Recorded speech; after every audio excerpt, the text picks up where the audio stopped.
നമസ്കാരം, എല്ലാവർക്കും സ്വാഗതം. ഇൻഫോർമേറ്റീവായ പുതിയ ഒരു വാർത്താ അപ്ഡേറ്റ്സിലേക്ക്.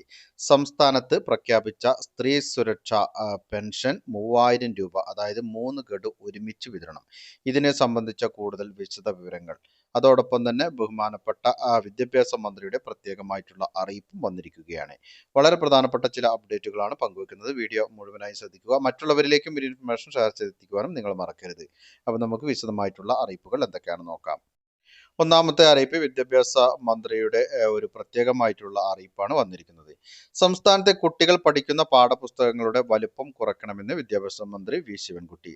അടുത്ത വർഷം മുതൽ 1 മുതൽ 10 വരെയുള്ള കുട്ടികളുടെ പാഠപുസ്തകങ്ങളുടെ വലിപ്പം കുറയ്ക്കും.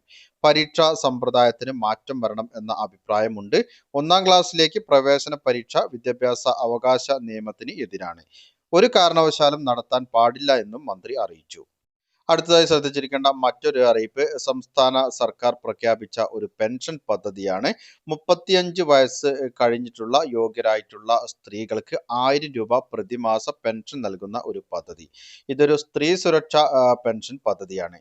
റേഷൻ കാർഡ് ഇതിന് നിർബന്ധമാണ്. അതായത് റേഷൻ കാർഡിന്റെ അടിസ്ഥാനപ്പെടുത്തിയാണ് ഈ ഒരു തുക വിതരണത്തിന് തയ്യാറാവുന്നത്. BPL വിഭാഗം റേഷൻ കാർഡ് ആയിരിക്കണം. മഞ്ഞ അല്ലെങ്കിൽ പിങ്ക് റേഷൻ കാർഡ് എന്നിവയിൽ ഏതെങ്കിലും ഒന്നിൽ ഉൾപ്പെടണം എന്നുള്ള കാര്യം നിർബന്ധമാണ്. അതോടൊപ്പം തന്നെ 35 വയസ്സിനും 60 വയസ്സിനും ഇടയിൽ പ്രായമുള്ള സ്ത്രീകൾക്കാണ് ഈ ഒരു പദ്ധതിയിലേക്ക് അപേക്ഷ സമർപ്പിക്കുവാനുള്ള യോഗ്യതയുള്ളത്. ഈ ഒരു വിഭാഗത്തിൽ വരുന്ന ട്രാൻസ് സ്ത്രീകൾക്കും അപേക്ഷകൾ നൽകാവുന്നതാണ്. അപേക്ഷ നൽകുന്നവരും നൽകിയവരും പ്രത്യേകമായി തന്നെ അറിഞ്ഞിരിക്കേണ്ടത് ഒരു തരത്തിലുള്ള സർക്കാർ ആനുകൂല്യങ്ങളും കൈപ്പറ്റുന്നവരായിരിക്കരുത്. വിധവ അല്ലെങ്കിൽ അവിവാഹിത, വികലാംഗ സാമൂഹ്യ ക്ഷേമ പെൻഷനോ അല്ലെങ്കിൽ സർവീസ് കുടുംബ പെൻഷൻ, ക്ഷേമ ബോർഡ് പെൻഷനുകൾ അല്ലെങ്കിൽ EPF പെൻഷനുകൾ എന്നിവയിൽ ഏതെങ്കിലുമൊക്കെ ഒന്ന് സ്വീകരിക്കുന്ന ആൾ ആയിരിക്കരുത് എന്നുള്ളൊരു കാര്യം പ്രത്യേകമായി തന്നെ ശ്രദ്ധിക്കണം. അനർഹമായി ഈ ഒരു തുക കൈപ്പറ്റിയാൽ 18% പിഴ സഹിതം ഈ ഒരു തുക തിരിച്ചടക്കേണ്ട സാഹചര്യം ഉണ്ടാകും. അതിനാൽ തന്നെ ഈ ഒരു യോഗ്യതാ മാനദണ്ഡങ്ങൾ പ്രത്യേകമായി തന്നെ പരിശോധിച്ച് ഉറപ്പുവരുത്തി വേണം നിങ്ങൾ അപേക്ഷ നൽകാൻ. സംസ്ഥാനത്തെ 31 ലക്ഷത്തോളം വരുന്ന സ്ത്രീ ഗുണഭോക്താക്കൾക്കാണ് പ്രതിമാസം 1000 രൂപ വെച്ച് ഈ ഒരു നവംബർ മാസം മുതൽ മുൻകാല പ്രാബല്യത്തോടെ ഈ ഒരു പെൻഷൻ പദ്ധതി നടപ്പിലാക്കുകയാണെങ്കിൽ 3 മാസത്തെ പെൻഷൻ, അതായത് നവംബർ, ഡിസംബർ, ജനുവരി എന്നിങ്ങനെയുള്ള മാസങ്ങളിലെ തുക ഒന്നിച്ച് 3000 രൂപ ലഭിക്കുവാനുള്ള ഒരു സാധ്യതയുണ്ട്. എന്നാൽ അത്തരത്തിലുള്ള ഒരു സ്ഥിരീകരണം ഇപ്പോൾ ലഭ്യമായിട്ടില്ല. സർക്കാർ ഇതിന്റെ വിതരണ തീയതി പ്രഖ്യാപിക്കുന്ന സാഹചര്യത്തിൽ മാത്രമേ ഇതിനെ സംബന്ധിച്ചുള്ള ഒരു അന്തിമ വിവരം ലഭിക്കുകയുള്ളൂ. അതിന് നിയമസഭാ തിരഞ്ഞെടുപ്പിനോടനുബന്ധിച്ചാണോ ഈ ഒരു തുക വിതരണം ഉണ്ടാവുക എന്നുള്ളതും നമ്മൾ കാത്തിരിക്കണം. അതിനായിരിക്കും ഏറെ സാധ്യതയുള്ളത്. എന്തായാലും വിതരണം ആരംഭിച്ചു കഴിഞ്ഞാൽ നിയമസഭാ തിരഞ്ഞെടുപ്പ് വരെയെങ്കിലും ഈ ഒരു തുക കുടിശ്ശികയില്ലാതെ ലഭിക്കും എന്നുള്ളൊരു കാര്യം ഉറപ്പാണ്.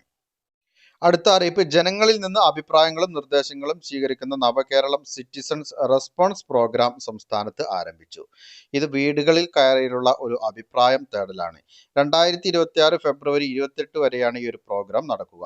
ഇതിനായി പ്രത്യേക പരിശീലനം സിദ്ധിച്ച പ്രവർത്തകരാണ് ഓരോ വീട്ടിലും എത്തി സർവേ നടത്തുന്നത്. സർക്കാർ നടത്തുന്ന ക്ഷേമ പദ്ധതികളിലെ അഭിപ്രായങ്ങൾ, തൊഴിൽ, വിവിധ മേഖലകളിലെ പ്രശ്നങ്ങൾ എന്നിവ മനസ്സിലാക്കുന്നതിനായാണ് ഈ ഒരു പരിപാടി. തദ്ദേശ തിരഞ്ഞെടുപ്പിലെ തിരിച്ചടിയെ മറികടക്കുന്നതിന് വേണ്ടിയാണ് ജനങ്ങളിലേക്ക് നേരിട്ടെത്തി ഈ ഒരു അഭിപ്രായ സ്വീകരണത്തിന്, അഭിപ്രായം തേടുന്നതിനുള്ള ഒരു തയ്യാറെടുപ്പ് സർക്കാർ ഇപ്പോൾ നടത്തിയിട്ടുള്ളത്. പൊതുജനങ്ങൾ എല്ലാവരും ശ്രദ്ധിച്ചിരിക്കേണ്ട വളരെ പ്രധാനപ്പെട്ട അറിയിപ്പുകളുടെ വിശദവിവരങ്ങളാണ് പങ്കുവച്ചത്. മറ്റുള്ളവരിലേക്കും ഒരു ഇൻഫർമേഷൻ ഷെയർ ചെയ്തെത്തിക്കണം. നിങ്ങളുടെ അഭിപ്രായങ്ങളും നിർദ്ദേശങ്ങളും കമന്റിലൂടെ എഴുതി അറിയിക്കുക. പുതിയൊരു വീഡിയോയിൽ വീണ്ടും കണ്ടുമുട്ടാം. അതുവരേക്കും അനൂപ് സൈനിങ് ഓഫ്.